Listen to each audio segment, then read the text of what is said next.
The things I've seen would break you. I've stood silently for centuries. But if I ever spoke, really spoke, you'd tremble at the truth. The things I've seen would break you. I've seen hands build me with calluses and hope, only to bury that hope beneath greed. I watched families torn apart on auction blocks, children sold like cattle, and I could do nothing but hold the soil soaked in their cries.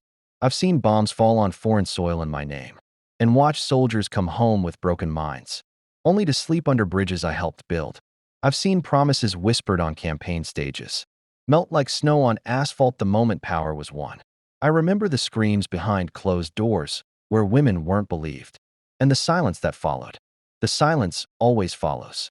I felt the knees pressed into necks, the bullets mistaken for warnings, the fear carved into skin that didn't match the power structure. And I watched you scroll past it, swiping faster than you felt. I've seen the truth rewritten in textbooks, painted over in red, white, and amnesia. I've seen cities rise and crumble from the inside, while billionaires look down from towers built on the backs of forgotten names. And yet, you call me free. Freedom is not silence, not denial, not forgetting the blood under your feet. The things I've seen would break you, but they could also awaken you, if you dared to look. Because I'm not just your country. I'm your conscience. I'm the mirror you refuse to face. And I am tired of whispering in a land where no one listens. Music shifts slightly, from somber to subtly hopeful. But still, there's time. Time to see. Time to heal. Time to break the cycle.